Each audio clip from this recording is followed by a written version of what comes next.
It's night time here, and I went to the bar with Keith, and we had a few drinks, and we drank it slowly, and I had a fair amount of drink today. Very unusual for me, but spread over a long period of time. I'm not a drinker. I'm not really. That's not my thing.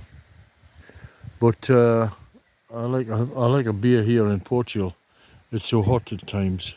You get so thirsty. Anyway, so he's dropped me off at the end of the road, down the lane there. And this place has a strange sort of post-apocalyptic kind of feel. I'll do a video of my village. It's time I really give you all a good look at the village and its potential and what you can do with it and so on. But I'm back here at the house, and I should be normally, a person would be like scared or like I don't know, they would think it was spooky or whatever, because this house has stood, prior to me getting it, it's stood empty for 55 years. And the last 2 years that I haven't been able to get down here and attend to it, that's another 2 years. So it's had 57 years of no human attention. And, I look at it, and I look at the work that I did when I was here, and it's all, cumulatively adding up. I hope God spares me the time to be able to finish this project. I don't die before the end of it or whatever, and I can make a real example of this, because I really have to do justice to this house. An old guy patted the house and he said, "Bon construction," good construction. But the edge of that stonework there is so amazing, and it's incredible to think that I own this, that these people built this place, and it ended up with me. It ended up becoming my house. Look at these chisel marks here, and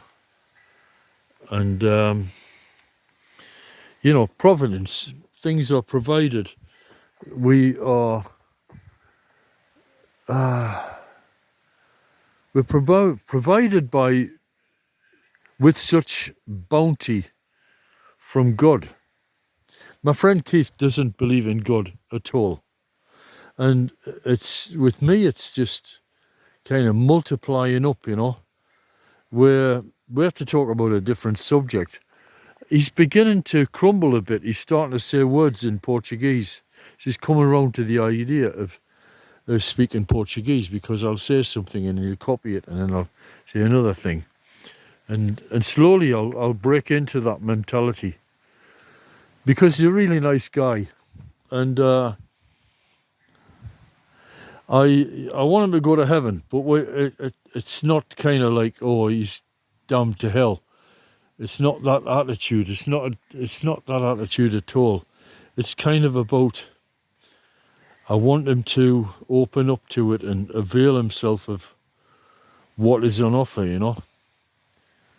And he's hard work. But anyway, I've got to chip off the rest of this plaster stuff and reveal this beautiful house underneath. But arriving here today and being here at my house, it's getting cool now. It's going to get a bit cold, and I'm going to go to bed in that scruffy old house, sleeping in that monkey tent which has fallen to bits, and on a mattress that Keith gave me. And normally people, as I said, most psychologically normal people would be whinging about that. Look at that stone. You can't see that stonework. But most people would be whinging about this. But not me. I just feel so incredibly blessed. It's amazing to be so incredibly blessed to own this house and have this opportunity that Portugal gives me to do something myself, and just like let rip with my ideas, you know. It's just amazing. I honestly, I pray that the people of this village, that they're all alive and well and I haven't lost anybody. There's a lot of old people here. But, you know, in the Philippines we say a term, tunay na ginto, meaning pure gold. And the people of this village of Grusinas are pure gold. Pure gold. And there are, I assume there are other places like this, you know, that where one could have a life and make a future in Portugal and other places like Greece or God knows where the people are of a similar sort of mentality. But I don't want to chance it, I tell you. No way, I'm not moving out of here. You know, I'm not moving out of here. I met a woman in Penella. There's a family in Grusinas. And this particular family, I fell in with them when I immediately arrived here. The video I put up was only, I think it was 43 seconds and the angels arrive. That video, they dragged me off to their house and I had a meal with them. And they're such lovely people. I mean, these people are like good to the bone, you know. I haven't met people like this. I haven't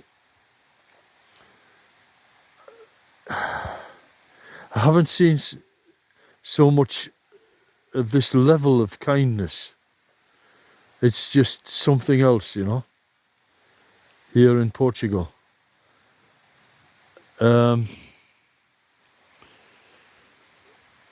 And this family, they took me into their family, you know, they welcomed me in.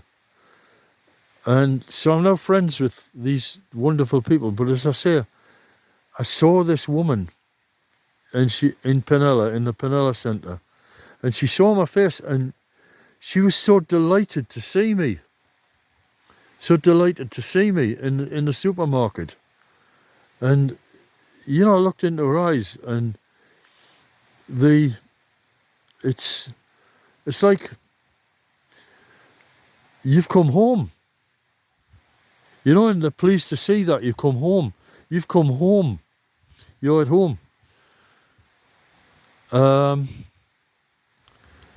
I have said this in the past. I've said this in the past about Filipinos who are similar. But I'm talking now at the moment about my home in Portugal. But I have said that these people have the light of Christ in their eyes. They have the light of Christ in their eyes. And I saw that in her eyes. These people are so grounded in a way that I've never been all my life, and I'm now becoming so grounded like that. As I've said about Filipinos, they have the light of Christ in their eyes, and the Portuguese, they have that. They have the light of Christ in their eyes. A basic, deep down goodness, a good heart, a deep down kindness. So tonight I go to bed and I'm not worried about anything. I don't have to care about the political situation in the UK. I don't have to worry about a damn thing. There is so much peace here in Portugal. It's something to do with the Christianity, and it's something to do with knowing who you are as a culture. More to be explored. Basically, I gotta just not worry about this house and just plod on with it and fix it up and bring my family here and do my little bit about bringing this village back to life. So tomorrow I'm going to make a video about the village because I don't have a lot to do. It's Sunday and I need to start getting supplies for building the floor. I've seen some people with eucalyptus logs outside of the house, and I'm wondering where they got them from. And that's what I need, so I'm going to inquire about that next. And slowly, I'll start to make progress. Got to get that horrible plaster off though and reveal this beautiful house. All this, you know, it's now 125. What is it? It's 125 years old, this house. And look at that! Isn't that incredible? Those guys built that 125 years ago, and it's just the perfection of it. It's just incredible. The corners of the house, and yes, I know that the infill is not to the same standard. This is a different enterprise, but you know, this is so well built. This house, if it's looked after, will be here in 1,000 years. 1,000 years. No problem at all. Anyway, look at these olive trees. They're huge. Oh my God, I have a house with olive trees. I have a house, I have a home. And they just leave me alone, you know? All these people ever do in this place is show me kindness. That's it. That's all I ever get out of these people is incredible kindness, you know? So, God bless you all. And I'm going to go to bed now. And Jesus be with you.